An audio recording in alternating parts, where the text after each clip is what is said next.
Tout a commencé avec un rouleau scellé, un artefact qui n'aurait pas dû exister. Il était enterré dans le silence pendant 2000 ans et découvert selon l'histoire dans les profondeurs froides d'une grotte au nord d'Israël. À première vue, ce n'était qu'un fragment fragile du passé de plus. Mais ensuite, les scientifiques travaillant dans le silence stérile d'un laboratoire l'ont traduit et ils ont compris ce qu'ils tenaient entre leurs mains. Ce n'était pas un évangile, pas un psaume. C'était une lettre personnelle, une note intime, calme, presque effrayée, adressée à une seule personne, Jacob, son frère. L'auteur, selon la conclusion inimaginable, était Jésus de Nazareth lui-même. Cette nouvelle qui a fuité au printemps 2023 a fait exploser Internet. Les podcasts mondiaux de Joe Rogan au Forum Obscur bourdonnent. La réaction était d'une pure incrédulité assourdissante, car en 2000 ans, nous n'avions pas une seule ligne écrite de sa main. Rien. Et cela, c'était de sa voix personnelle non filtrée, destinée non à la foule, mais à son frère. Et il ne parlait pas de miracle ou du royaume des cieux, il parlait de fatigue, de conflit intérieur, de fardeau. C'était la voix non de Dieu, mais d'un homme. Et si les experts avaient raison, le monde entendait peut-être pour la première fois la seule voix que l'histoire était censée avoir perdue à jamais. Mais que diriez-vous si je vous disais que toute cette histoire est un mensonge, du moins en partie? Cette enquête ne porte pas sur ce qui a été trouvé en 2023. Elle porte sur pourquoi nous voulions si désespérément y croire. Parce que ce faux rouleau, ce fantôme numérique, n'était qu'une ombre. Une ombre projetée par une découverte réelle. Une découverte si explosive, si hérétique, qu'on a essayé de la brûler et de la détruire. Avant de passer à la partie principale, nous voudrions vous demander un petit soutien. Un like et un abonnement seraient le meilleur remerciement. Merci. Cette histoire ne porte pas sur une seule lettre. C'est l'histoire d'une bibliothèque secrète entière. Une bibliothèque écrite par ceux qui le connaissaient vraiment. Une bibliothèque qui nous montre un Jésus complètement différent et des gens qui ont donné leur vie pour enterrer cette vérité dans le désert. Préparez-vous. Nous ouvrons le dossier de la plus grande diversion intellectuelle de l'histoire de l'humanité.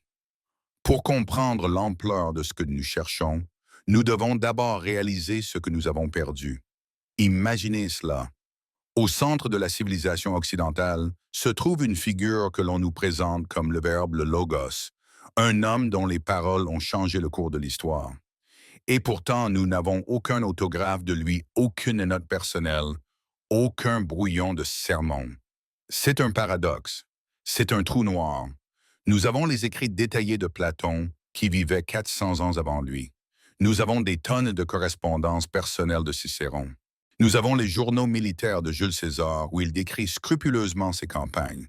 Nous avons même des traités théologiques complexes de Paul, son contemporain, un homme qui ne l'a jamais vu, mais qui a essentiellement créé le christianisme. Et de Jésus lui-même rien, zéro absolu.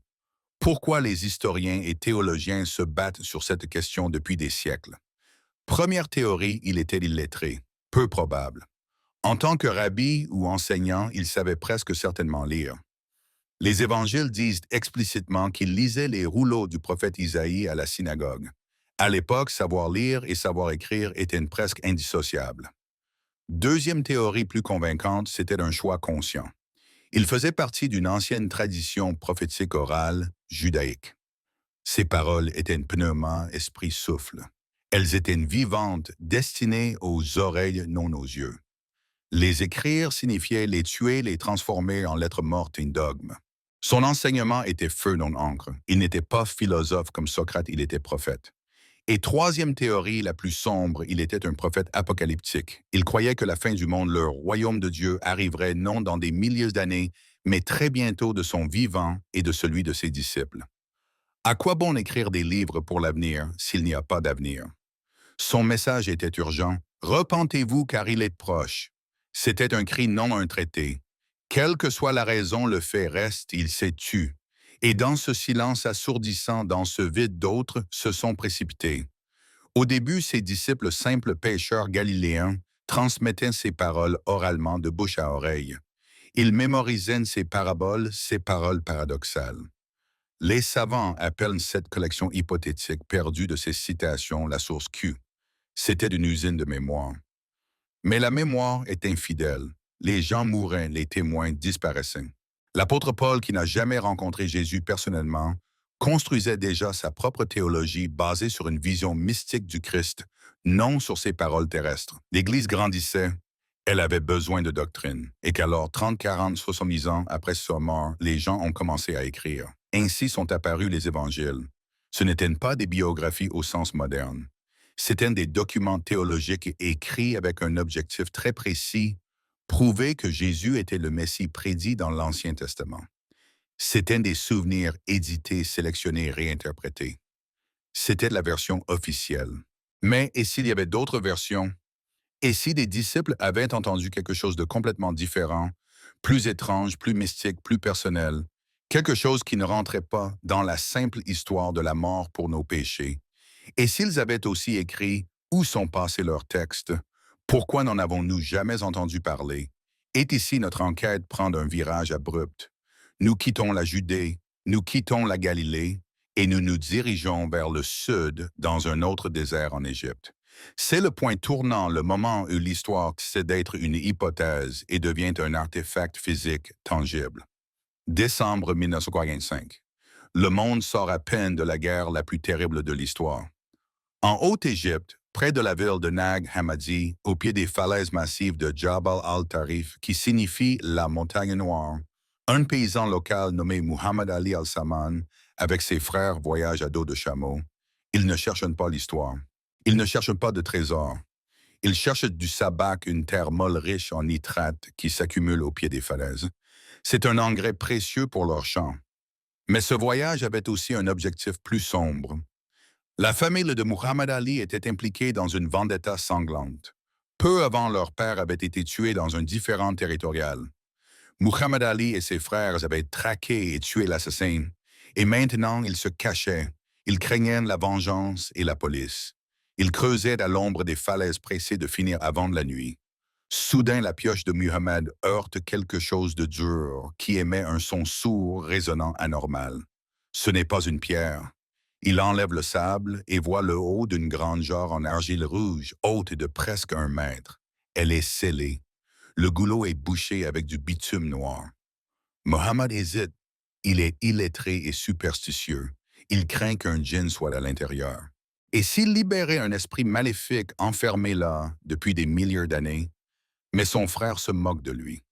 Et s'il y avait de l'or dedans, la cupidité l'emporte sur la peur. Muhammad Ali lève la pioche et brise la jarre. À l'intérieur, au milieu d'un nuage de poussière millénaire, il ne voit pas d'or, il voit des livres.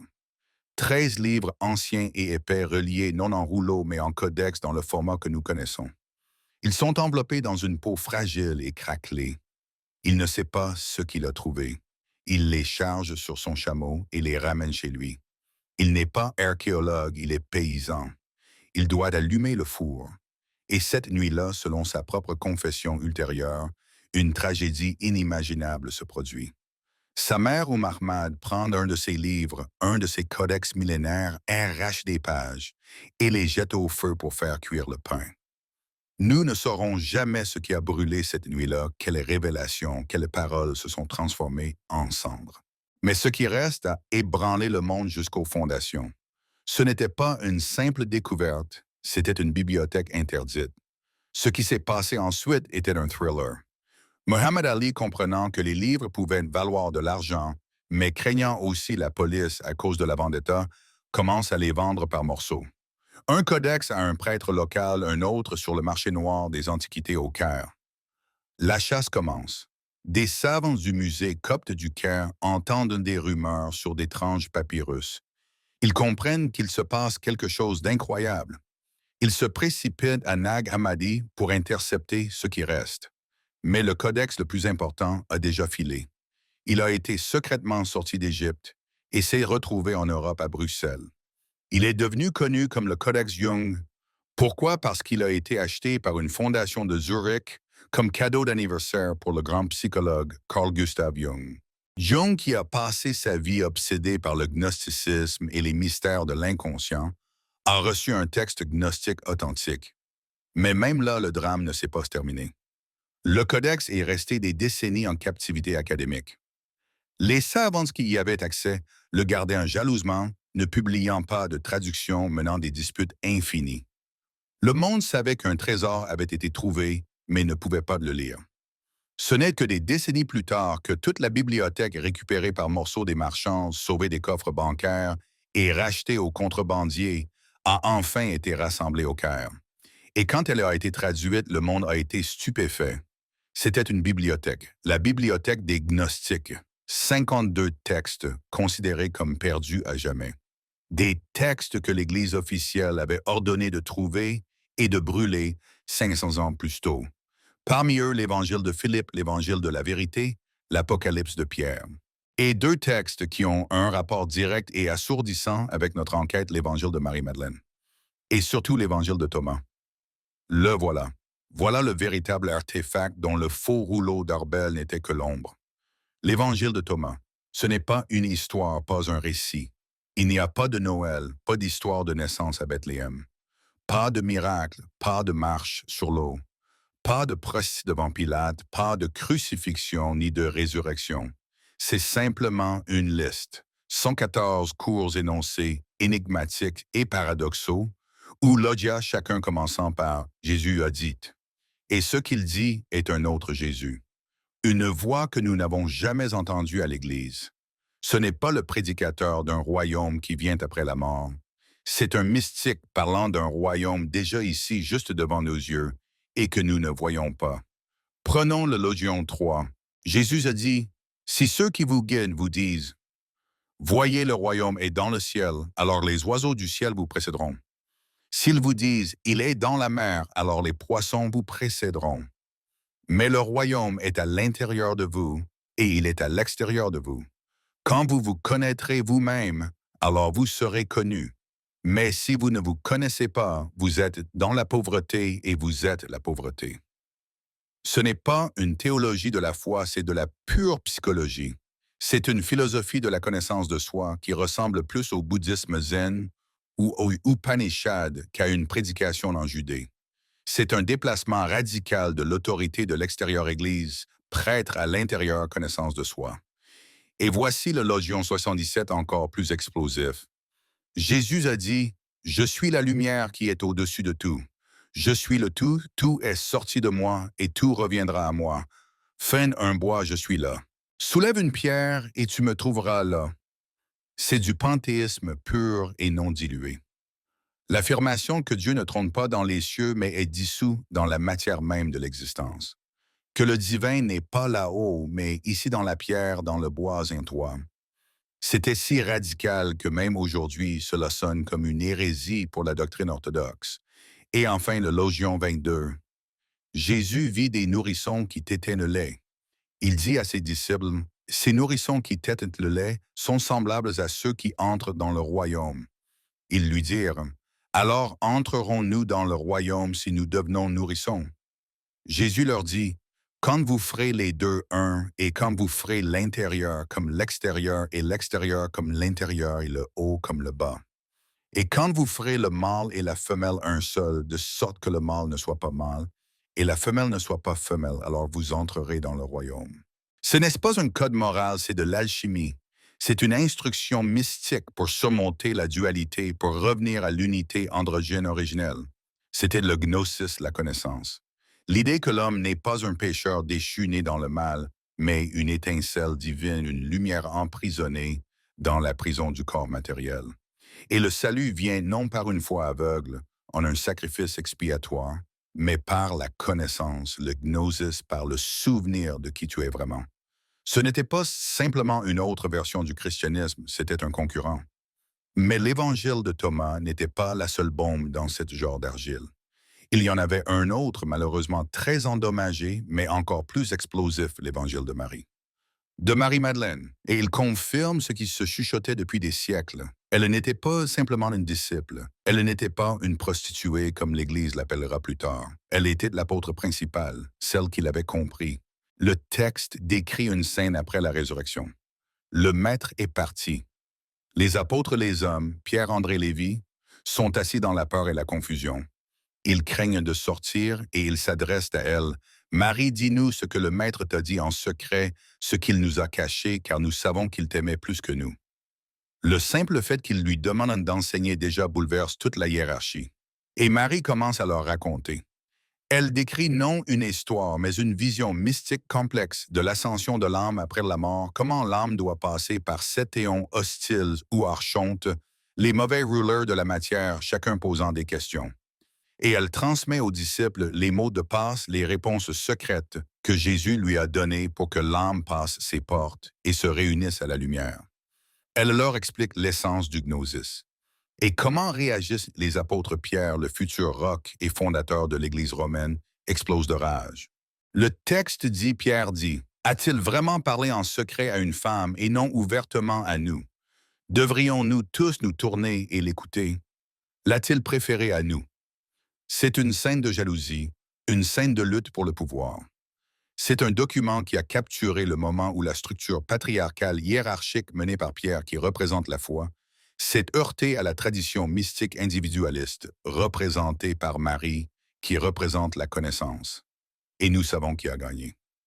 Dans le texte Lévi, un autre apôtre essaie de calmer Pierre. Pierre, tu as toujours été colérique. Si le maître l'a jugé digne, qui es-tu pour la rejeter? Cette scène explique tout.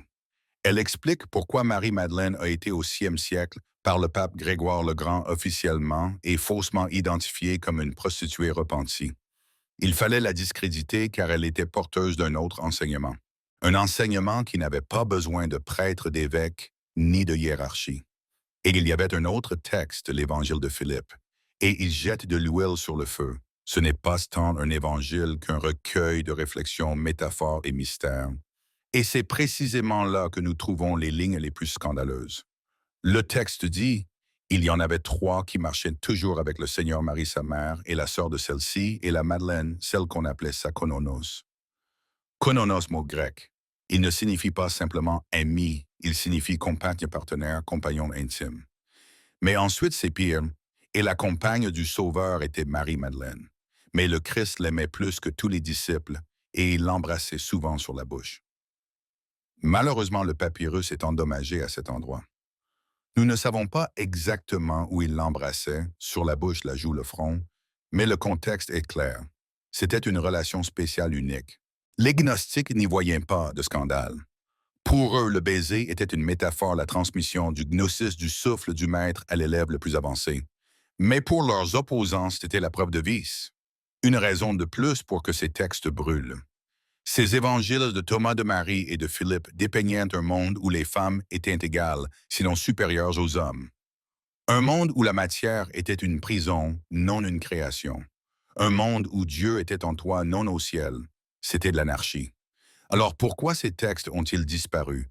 Pourquoi les avons-nous trouvés dans une jarre scellée au milieu du désert égyptien et non dans la bibliothèque du Vatican parce qu'on les y a mis pour les sauver?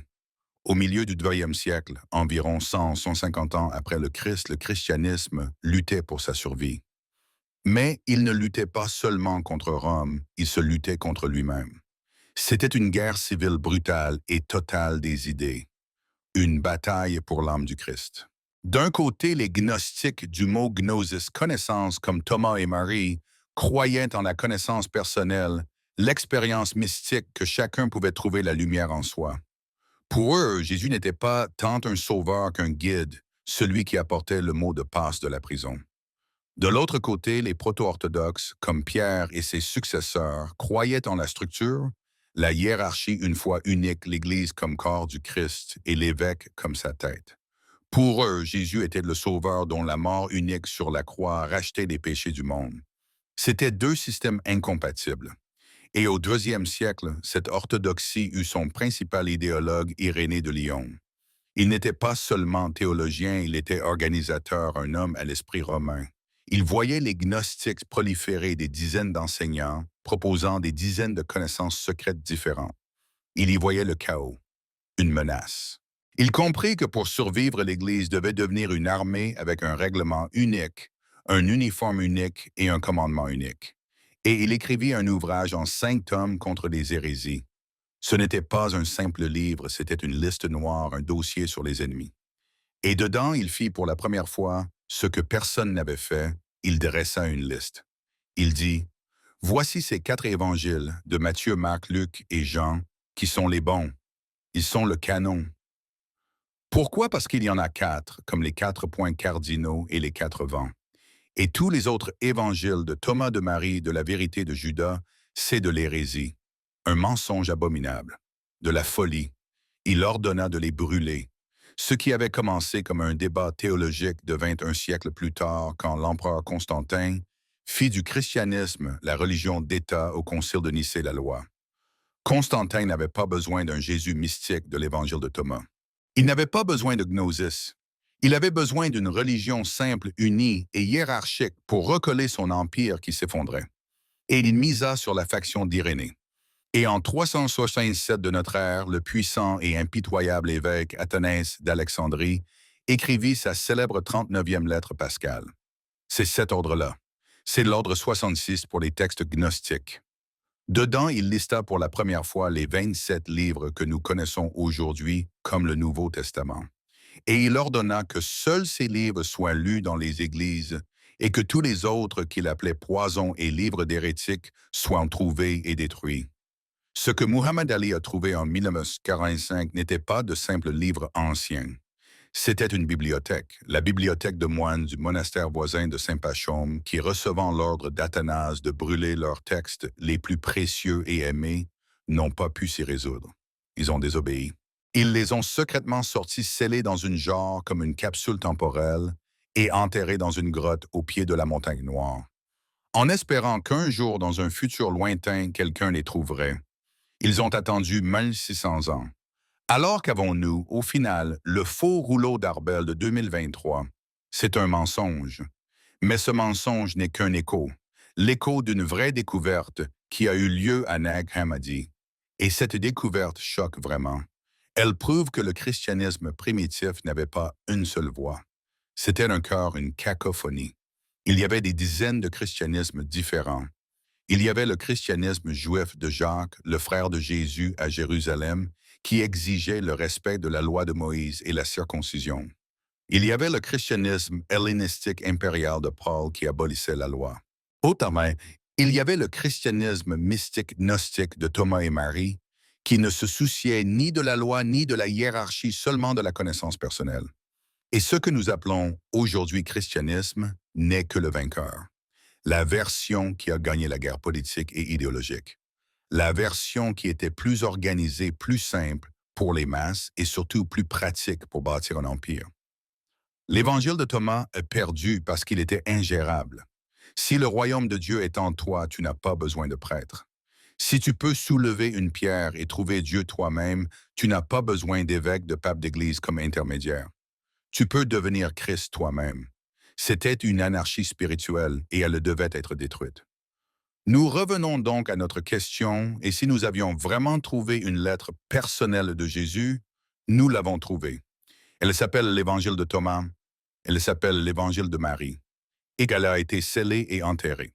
Elle nous montre vraiment un autre Jésus, non tant Dieu sauveur qu'enseignant, guide mystique, philosophe.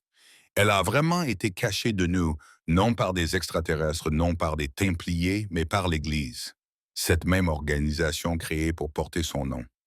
L'ironie de cette histoire est glaçante, presque cosmique. Ce dont l'auteur du faux rouleau d'Arbel avertissait, ils répètent mes paroles mais ne les entendent pas, c'est avéré prophétique. Dans la quête d'une religion unie et cohérente, les fondateurs de l'orthodoxie ont peut-être étouffé la voix la plus pure, la plus étrange et la plus humaine de leur maître. Ils l'ont enterrée dans le désert en la qualifiant de poison. Mais comme on dit, la vérité, comme la pierre soulevée dans le logion de Chanticède, trouve toujours son chemin à la surface. Nous pensons vivre dans un monde où tous les mystères sont révélés, où toutes les cartes sont dessinées. Mais la découverte de Nag Hammadi prouve que sous les sables sur lesquels nous marchons, gisent des bibliothèques entières, des histoires entières qui n'attendent qu'à être trouvées. Et si l'histoire n'était pas le livre qu'on nous a donné à l'école, mais une gigantesque bibliothèque et que nous n'avons lu jusqu'à présent qu'un seul chapitre édité et censuré. Qu'est-ce qui nous attend encore dans le désert? Quelles autres voix ont été réduites au silence? Cette enquête n'est pas terminée, elle ne fait que commencer. Un énorme merci à tous ceux qui ont regardé jusqu'au bout. Votre soutien, like et abonnement sont très importants pour nous. Et n'oubliez pas d'appuyer sur la cloche pour rester toujours au courant des dernières nouvelles et ne pas manquer nos nouvelles vidéos. Que nos nouvelles vidéos. Que nos nouvelles vidéos. Que nos